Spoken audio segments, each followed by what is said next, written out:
उनकी उदारता, उनकी करुणा, उनकी दया है जो ये पवित्र भवन शिव महापुराण की कथा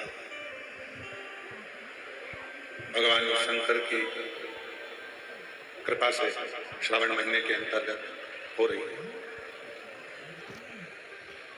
श्रावण का जो महीना होता है, श्रावण का जो माह होता है, ये भगवान शिव की अविरल भक्ति का एक अनुपम विश्वास का, एक भरोसे का और भगवान देवाधिदेव महादेव के अनुपम श्रद्धा का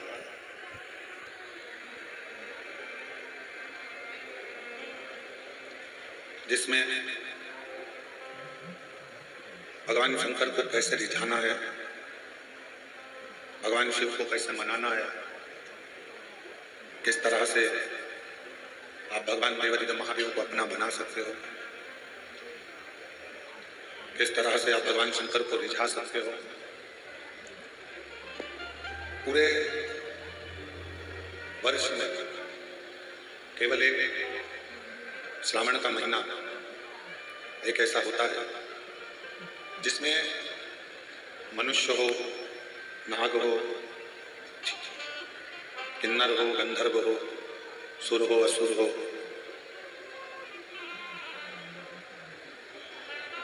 एक छोटा सा छोटा जीव जंतु भी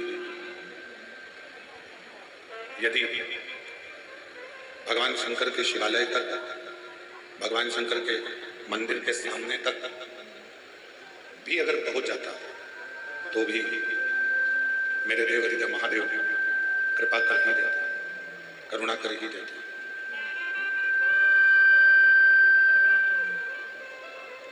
कितना सुंदर कहा कि समुद्र के तट पर बैठे हुए एक पक्षी, मिठास करो मिठास, समुद्र के तट पर बैठे हुए एक पक्षी ने सत्संग किया।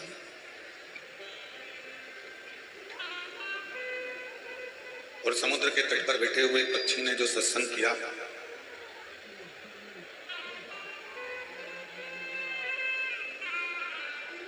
समुद्र के तट पर बैठे हुए पक्षी ने जो सत्संग किया, उस सत्संग का फल ये मिला कि एक किनारे पर पक्षी बैठा है और बैठ कर कह रहा है कि मैं लंका में बैठी हुई माता सीता जी को देख रहा हूं।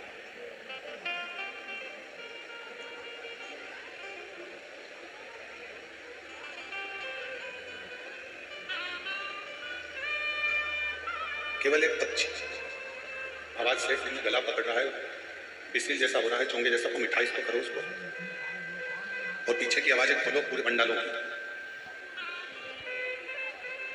समुद्र के तट पर बैठा हुआ एक पक्षी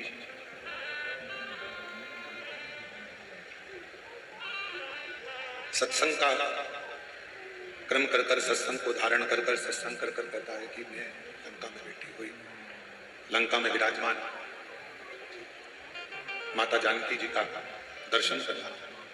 अब जरा विचार करिएगा, सोचिएगा, स्मरण करिएगा, जरा विचार करिएगा कि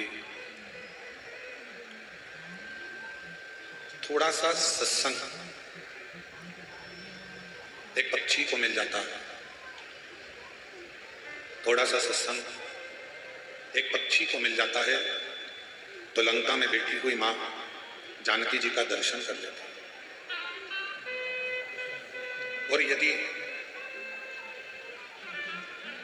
जो महापुराण की कथा में देवराज का चरित्र, श्री बिंदुक का चरित्र यहां तक कह रहा है कि थोड़ा सा देर का यदि शिव महापुराण की कथा मिल जाती है,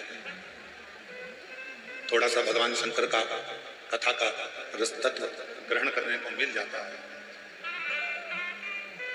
तो भगवान शिव का भी दर्शन उस जीव को प्राप्त हो जाता है जो भगवान शिव की पवित्र कथा का लाभ ले रहा होता है, जो भगवान शंकर की पवित्र कथा को श्रवण कर रहा होता है।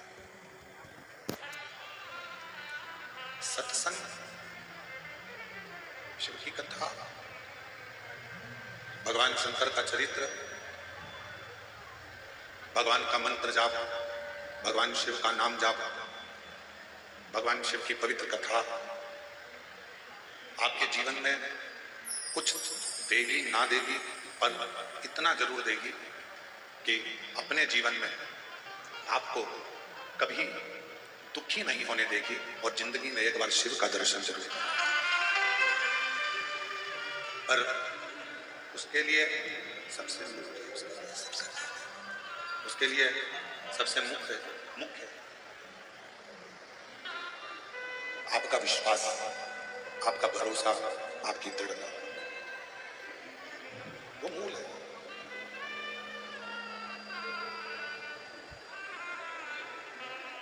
तीन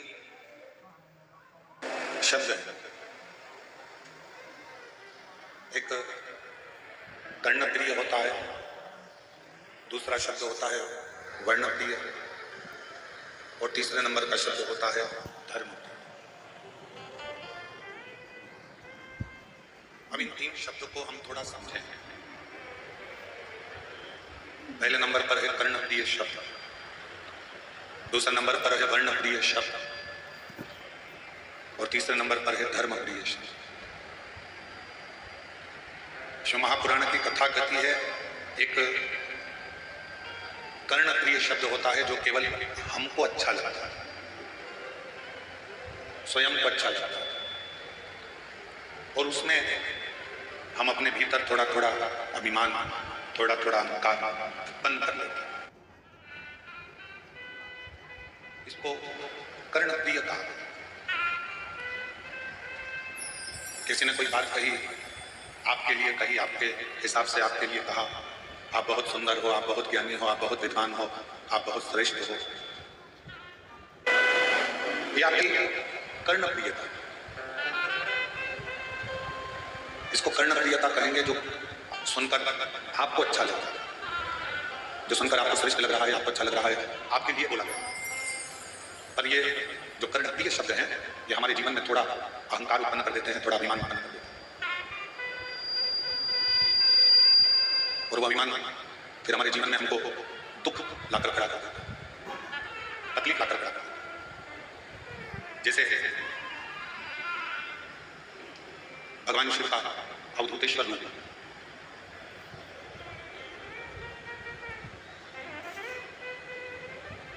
कर्णप्रिय शब्द हमारे भीतर कुछ कुछ अहंकार की अनुभूति करा देता है,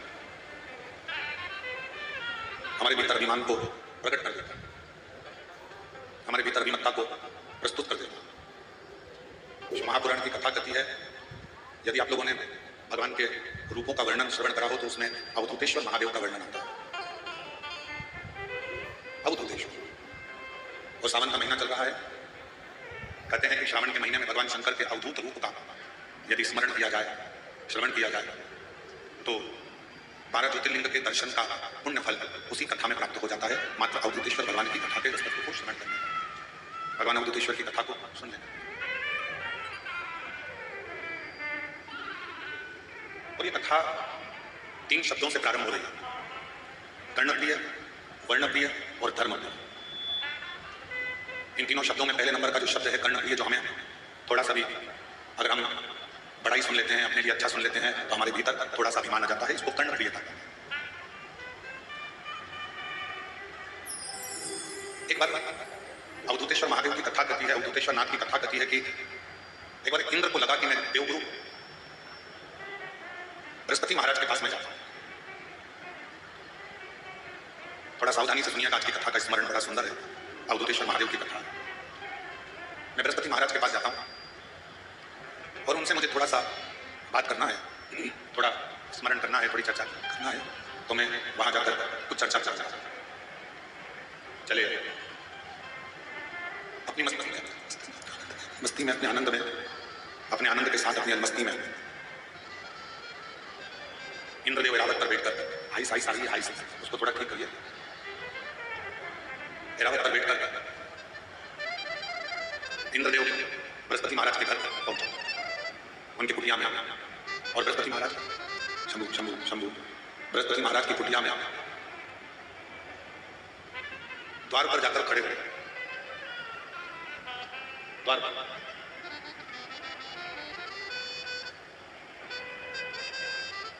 हमारे बीच में शबरी नारायण वाले महाराज जी पधारे हैं। एक बार जोरदार तालियों का स्वागत वंदन। प्रत्येक कथा में आपका आगमन होता है। भगवान देवादिदेव महादेव की प्रत्येक कथा आप अवश्य श्रवण करने के लिए आते हैं। तो महादेव की कथा करिए। अवधूतेश्वर महादेव का चरित्र कर ऐसी गला पकड़ा बहुत।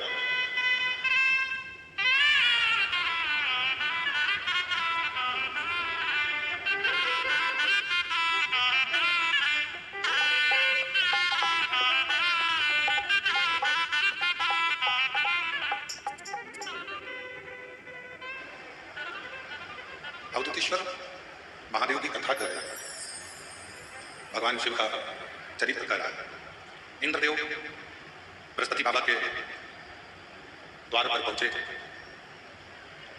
और बृहस्पति बाबा के द्वार पर पहुंचकर उन्होंने आवाज लगाई, गुरुदेव हैं, गुरुदेव हैं।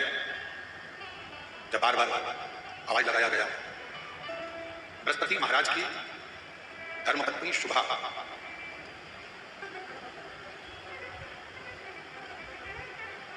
तीन धर्मपत्नियां थी, उसमें पहले नंबर पर थी शुभा, दूसरे नंबर पर थी तारा और तीसरे नंबर पर थी ममता। तो बृहस्पति महाराज की जो पहले नंबर की जो धर्मपत्नी है शुभा, पार्थिव लिंग का पूजन कर रही थी, पार्थिव लिंग की आराधना कर रही थी, पार्थिव लिंग की पूजन कर रही थी और पार्थिव लिंग पूजन में वो डूबी हुई थी। इंद्रदेव ने दरवाजे पर पहुंचकर फिर आवाज दी, फिर वापिस आवाज दी गई, पर शुभा अपने पूजन को छोड़कर, अपनी आराधना को छोड़कर उठी नहीं। वो अपनी आराधना में लगी हुई, बस ठीक है, अंदर की आवाज नहीं आ रही, बाकी बाहर की थी। शुभा अपनी पूजन छोड़कर उठी नहीं। इंद्रदेव ने फिर आवाज दी और इंद्रदेव ने वापिस आवाज लगाई, और शुभा के कानों में ऐसा नहीं कि शब्द नहीं जा रहा, बृहस्पति बाबा की धर्मपत्नी के कानों में शब्द जा रहा था, पर शुभा भगवान शंकर का अनुष्ठान छोड़कर, भगवान शंकर की पूजन छोड़कर, पार्थिव लिंग पूजन छोड़कर शुभा उठी। शिव महापुराण की कथा करती 10 मिनट के लिए, 5 मिनट के लिए, 2 मिनट के लिए, यदि आप शिवालय में गए हो, शंकर जी के मंदिर में गए हो, भगवान शंकर की आराधना में गए हो, पूजन में गए हो, अर्चना में गए हो, चाकरी में गए हो, भगवान शिव के भजन में पहुंचे हो, पूरा समय आप नहीं दे पाए, 2 मिनट के लिए अगर गए हो, 10 मिनट के लिए आप भगवान की कथा में गए हो, या पूजन में गए हो, या आराधना में गए हो, या साधना में गए हो, तो वो 2 मिनट आपका फिर दूसरों के लिए नहीं होना चाहिए। फिर वो 2 मिनट आपका उस परमात्मा के लिए होना चाहिए जिसका तुम मंत्र जाप करने के लिए, जिसका तुम भजन करने के लिए, जिसका तुम्हें स्मरण करने के लिए आया। और मैंने तेरे ही भरोसे बाबा, तेरे ही भरोसे हवा बीच उड़ती जावांगी बाबा, और तो चढ़िया में घटी जाऊंगी, भोले मैं तेरी कदम शंभू, मैं तेरी कदम हवा बीच उड़ती जावांगी बाबा, और तो चढ़िया में घटी जाऊंगी। जितनी देर आप भगवान शिव की आराधना में लगा रहे हैं, जितनी देर आप भगवान शंकर को दे रहे हैं, 2 मिनट भी अगर आप भगवान शिव को दे रहे हैं, 5 मिनट भी आप यदि भगवान शंकर को दे रहे हैं, तो उस 5 मिनट पूरा शिव का चलता है, पूरा शिव। और मेरी जीजियों 5 स्थान बताए हैं, एक दिन को भेजते हैं आकर 5 स्थान बताए, और वो 5 स्थान जहां पर बैठकर, जहां पर आप भगवान शंकर की आराधना कर रहे हो, अर्चना कर रहे हो, पूजन कर रहे हो, निवेदन कर रहे हो, चाकरी कर रहे हो, साधना कर रहे हो, 5 स्थान बताए। उन 5 स्थान पर भले 2 मिनट के लिए आप लोग रहें, या 4 मिनट या 5 मिनट के लिए आप लोग रहें, और 4-5 मिनट के लिए भले आप रहें, पर उस 2-5 मिनट में भी आपका ध्यान कितना केंद्रित होना चाहिए, वो स्थान बता, कितना केंद्रित होना चाहिए। पहला, जिस समय पर तुम्हें समय मिले, तुमको लगे कि अब मेरे को भगवान को दीप लगाना, दिया लगाना, 5 स्थान पर तुम्हारे ध्यान की केंद्रता होना चाहिए। पहले नंबर पर दीप लगाते समय, जिस समय पर भगवान को आप लोग दीपक लगाते हैं, दिया लगाते हैं, किसी से चर्चा मत करो, फालतू की कोई बात नहीं होना चाहिए। दीप लगाना मतलब ज्योति को उत्पन्न करना, और ज्योति को उत्पन्न करना मतलब ज्योतिर्लिंग को प्रकट करना। दीप की जो ज्योति होती है, दीप की जो ज्योति प्रकट होती है, दीपक की जो ज्योति होती है, वो भी ज्योतिर्लिंग का ही प्रतीक होती है। दीपक की जो ज्योति है वो ज्योतिर्लिंग का ही प्रतीक है, ज्योतिर्लिंग का। इसलिए दीपक लगाते समय व्यर्थ की किसी से बात ना करी जाए।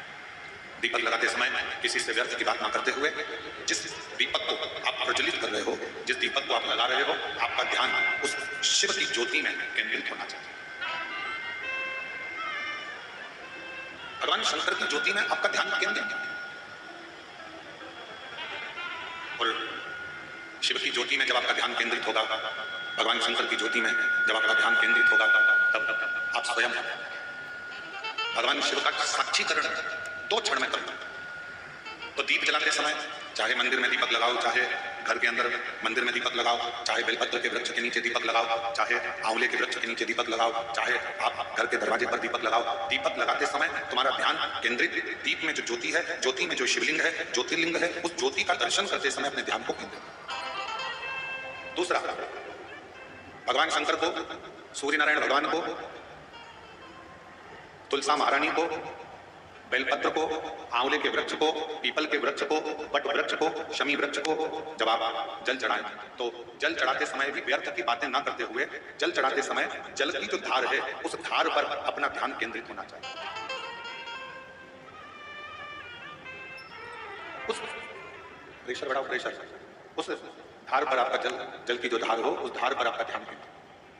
दीपक की ज्योति पर आपका ध्यान केंद्रित हो, जल की धार पर आपका ध्यान केंद्रित हो। तीसरे नंबर पर कहा गया, तीसरा स्थान जो कहा गया, जब भगवान शंकर के मंदिर में, देवता के मंदिर में, देवालय में, शिवालय में जब आप भगवान को प्रणाम करने के लिए, नमन करने के लिए नीचे झुके हो, उस समय पर आपका ध्यान भगवान के चरणारविंद में केंद्रित होना चाहिए। ये तीसरे नंबर का स्थान है। ज्योति, थोड़ा प्रेशर खुल जाए, ज्योति, जलधार, चरणारविंद को नमन करना। और चौथा स्थान बताया, नंदी के पास जब आप बैठो, हमने पहले भी कथा में कहा, जब कोई बहुत ज्यादा, बहुत बड़ा कोई तकलीफ, कोई कष्ट, कोई दुख, कोई परेशानी आपकी जिंदगी में यदि आ गई हो, तो नंदी के पास शंकर जी को जल चढ़ाने के बाद 2 मिनट, 2 क्षण, 1 मिनट, 5 मिनट, जितना मिल जाए, आधा मिनट, 1 सेकंड नंदी के पास बैठना चाहिए। नंदी के, और कौन सा स्थान बताया, तो कहा नंदी का जो पांव, आगे का एक चरण नंदी का उठा हुआ रहता है। दर्शन करें आप लोगों ने, किसने करें, जरा दिखाओ, करें सब लोगों ने। नंदी का आगे का एक पांव उठा हुआ होगा। तो नंदी, जब तुम कोई विषम परिस्थिति में हो, बहुत टेंशन में हो, बहुत तकलीफ में हो, बहुत कष्ट में हो, और बहुत ज्यादा कोई डिप्रेशन में हो, कोई चिंता में हो, कोई बात अगर तकलीफ की है, तो नंदी का जो पांव उठा हुआ रहता है, उस पांव के पास में थोड़ी देर, नंदी के साइड में थोड़ी देर, 1 सेकंड, आधा सेकंड, आधा मिनट, 1 मिनट, 2 मिनट, 5 मिनट, जितना आप बैठो, और थोड़ी देर बैठकर बाबा की ओर ध्यान को केंद्रित करो और अपने मन की बात कह दो। वो चौथा स्थान बताया, मन को केंद्रित करने।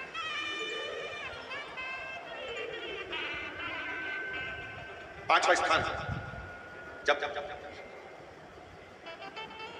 सही मार्ग नहीं मिल रहा हो, कोई सही रास्ता नहीं प्राप्त हो रहा हो, सही मार्ग नहीं मिल रहा हो, तो पांचवा स्थान, यदि मेरे महादेव के शिवलिंग के ऊपर जलाधारी लगी हो, तो मंदिर में गए, शिवालय में गए, और भगवान शंकर के शिवलिंग के ऊपर यदि जलाधारी लगी हो, तो जब आप भगवान शंकर के मंदिर से बाहर निकल रहे हो, तो बाहर निकलते समय अगर आपको दरवाजे पर खड़े होकर जलाधारी का यदि दर्शन हो जाए, तो 2 क्षण के लिए उसका दर्शन भी केंद्रित कर सकते हो। ये 5 स्थान ऐसे हैं जिन स्थान पर अपने भगवान के चरणारविंद को, भगवान के दर्शन को केंद्रित किया।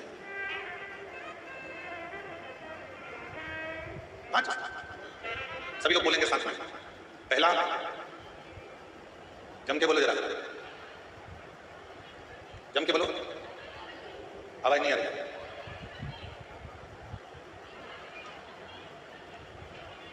दीपक की ज्योति। दूसरा, जम के बोलो जरा, जल की धार। तीसरा, चरणों को प्रणाम करना। चौथा, नंदी के पास में, चरण के पास में बैठकर अपने मन की दशा को कहना। और 5वां, भगवान के ऊपर जो जलाधारी लगी होती है उस जलाधारी का दर्शन कर कर फिर अपने 5 और जब शिव भक्ति में लगे हो, भगवान शंकर की विरल भक्ति में लगे हो, भगवान शंकर के भजन में लगे हो, भगवान शंकर की विरल भक्ति में लगे हो, जैसे बृहस्पति महाराज की धर्मपत्नी शुभा भगवान शंकर के पार्थिव लिंग का पूजन कर रही थी और पूजन के समय पर उसके कानों में शब्द गया, उसके कानों में शब्द पहुंचा और शुभा के कानों में शब्द पहुंचा पर शुभा उठी नहीं क्योंकि अपने ध्यान को केंद्रित करने में लगी। बाहर खड़े हुए इंद्रदेव को, बाहर खड़े हुए इंद्रदेव को क्रोध आ रहा, बाहर जो इंद्रदेव खड़े हैं उनको गुस्सा क्रोध आ रहा।